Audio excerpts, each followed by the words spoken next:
On the matter of the judiciary, allow me to say there is huge space for us to have an improvement on the proposal that has been made. Access to justice is one of the biggest challenges that we had, and that is why the 2010 Constitution was promulgated. As we talk today, the judiciary, as per the requirements of the law, there should be a high court in every county. As we talk today, there are counties, almost 5 counties, that do not have a high court, and many Kenyans have to travel far to look for justice. As we talk today, though the law provides that there must be a court at least in every sub-county, there are 160 counties that do not have a court at all. And the problem is that the budget for the judiciary, we need to operationalize the judiciary fund that is already in the Constitution, so that the judiciary can establish more courts and the judiciary can hire more judges and more staff so that Kenyans can have access to justice. The recommendation that has been made to have an ombudsman appointed by the executive into the judiciary, in my respectful submission, is a derogation from the independence of the judiciary. And we must be careful. We must be careful about the independence of institutions. We are coming from a history where judges received telephone calls, where courts were held at night. We do not want to go there. Let me say, on the matter of IEBC, the recommendations that I have read say that political parties participate in the appointment of commissioners to IEBC. My brother Raila Odinga is good at football. So let me try to ask,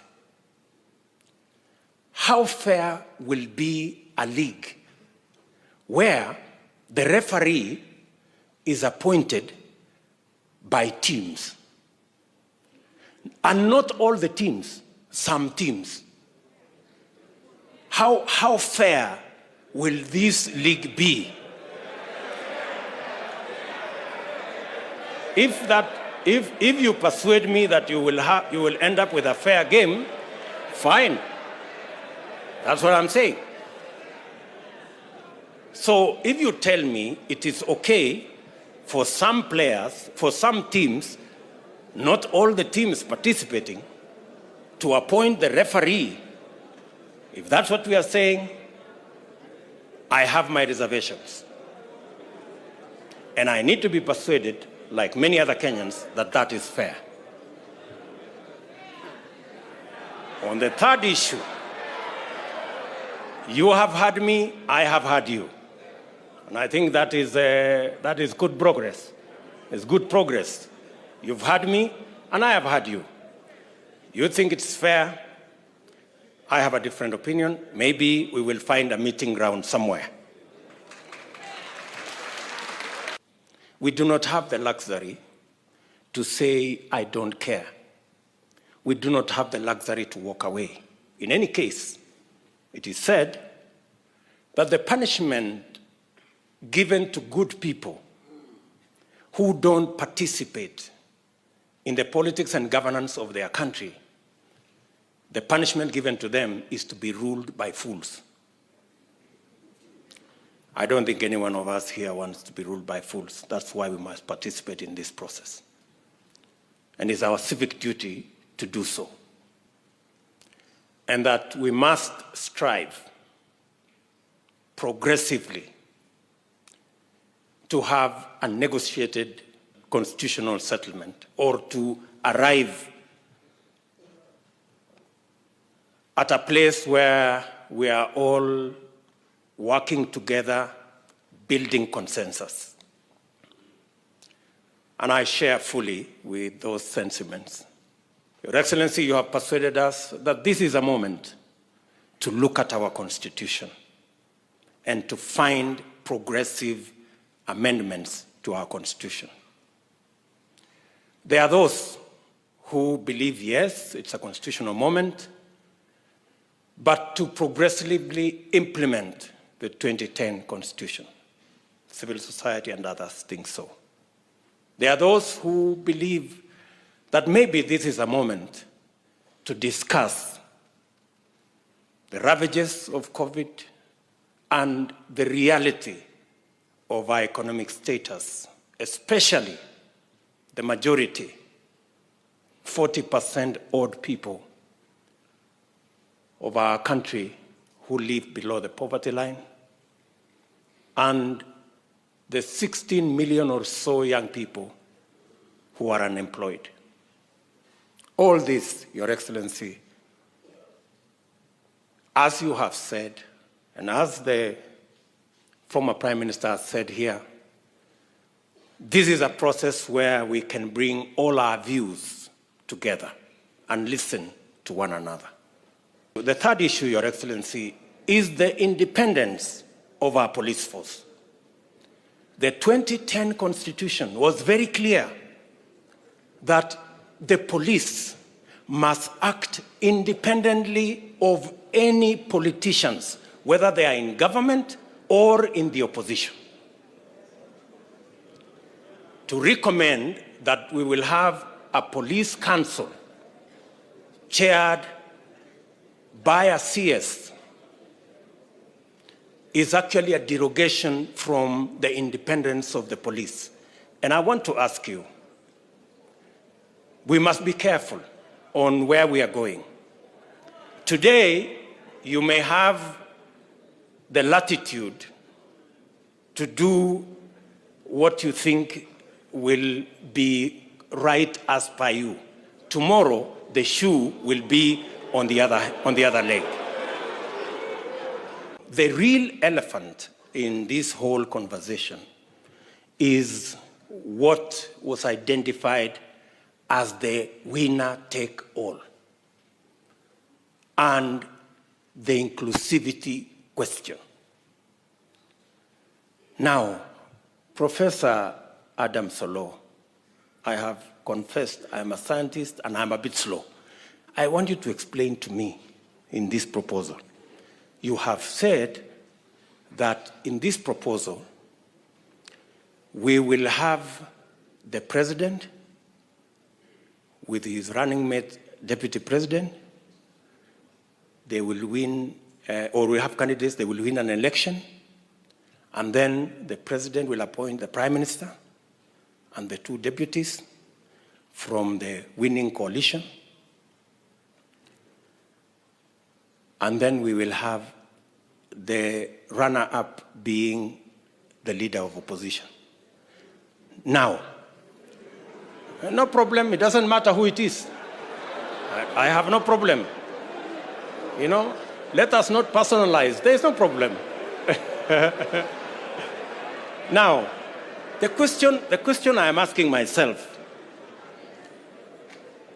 have we sorted out the winner-take-all question? Oh, is that so? So, the president from his side, like for example here, President Uhuru Kenyatta, I am here, Kimunya is the prime minister because he's the leader of majority. We have Jimmy Angwenyi, who is our deputy, as a deputy prime minister, and maybe Maoka Maore as one of the deputies. So, what happens to the whole NASA brigade together with Musalia and all these other people? I mean, and I am not saying anything. I'm just saying I want to be persuaded. And forgive me if I am slow. Forgive me. There are so many Kenyans who are in my category. Are we together? It is my humble submission that as we discuss inclusivity around us, the leaders, we must have a candid, open discussion on inclusivity about the millions of Kenyans locked out by poverty and unemployment. We must discuss how they are going to be part of the Kenyan society. That discussion we must have. And I want to thank the bright, intelligent young man from Kitale, because he said that we should not bring 16th century technology. And I am sure he was referring to the wheelbarrow. And possibly he was referring to me and this wheelbarrow. Sindio? Good. Now, the question I want to ask us, how come in the 21st century, a 16th century tool called the wheelbarrow, millions of citizens in the 21st century are still dependent on the wheelbarrow and mokokoteni? That is the discussion we need to have. Yes. That is the discussion we need to have. And that discussion is a discussion that involves millions of Kenyans. I speak for millions of hustlers. So just give me a minute. I have heard leaders here say that as we discuss this conversation, we must not have an us versus them. I have also heard leaders here say we must never have a conversation and a contest about the poor and the rich. We must never go there. And I believe we must never go there. But I want to remind you, good people,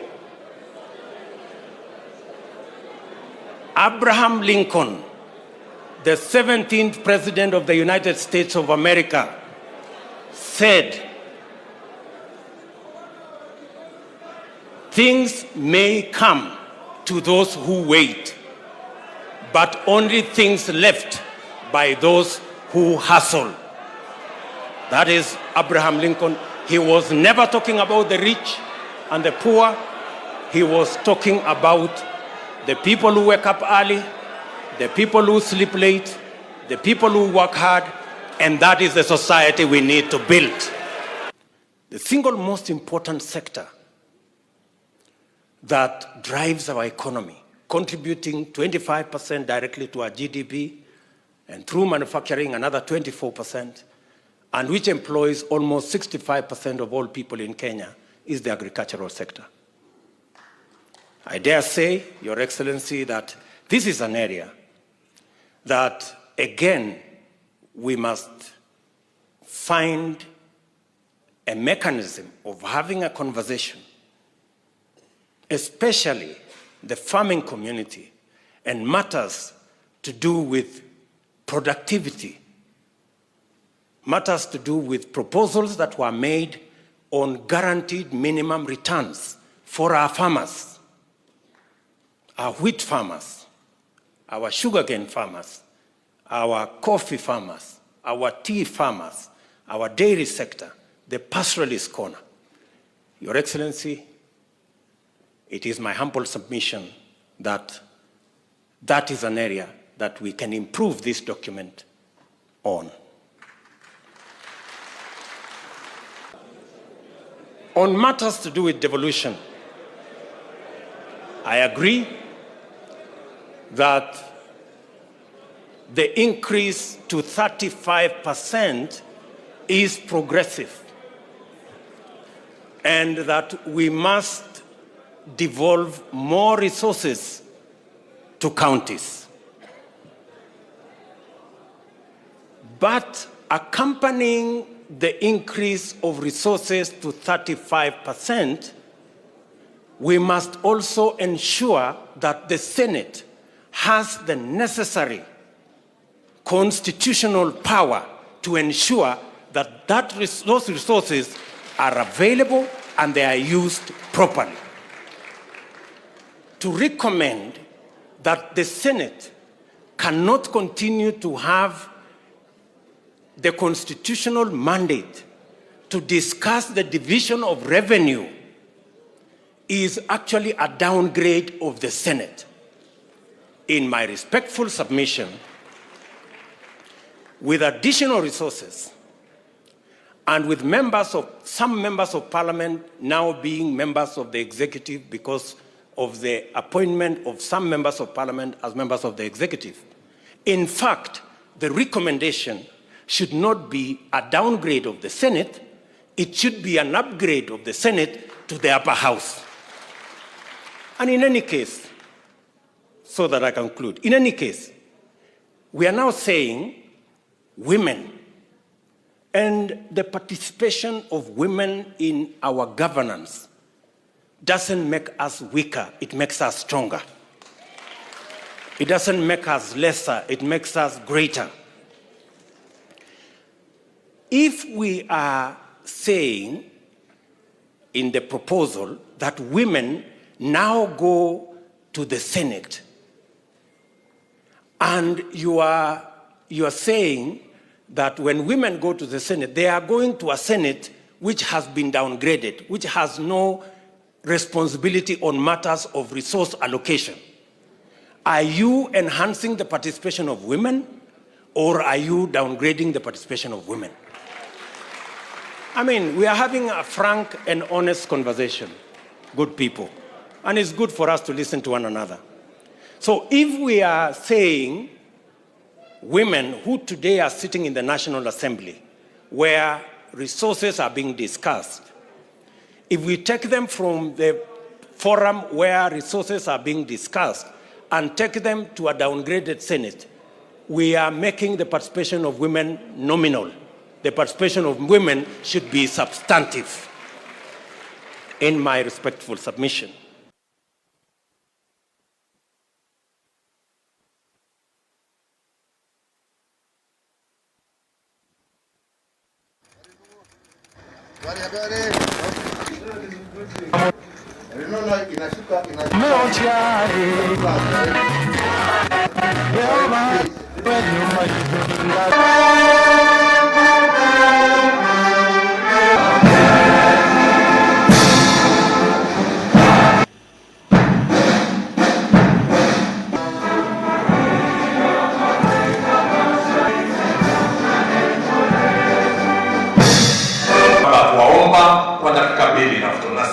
Na pia Prime Minister na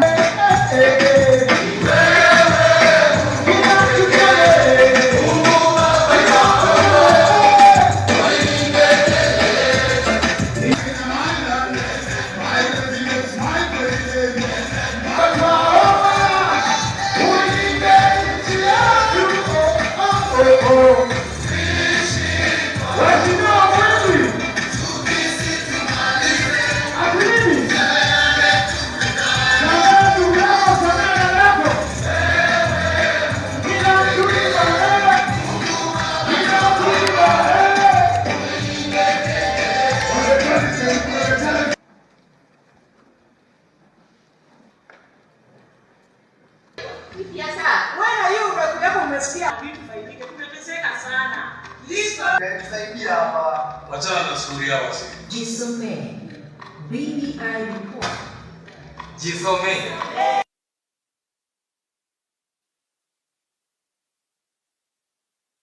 Our report is multifaceted, and the software. Part of our challenge build on our national ethos, national conversation, where we are talking. Country. They've also included in the bill affecting Kenya's ethnic, intellectual, economic. On the question of devolution, economic issues, the fund will recommend again for the youth and for some of the older ones as well. Rais, kwa ruhusa yako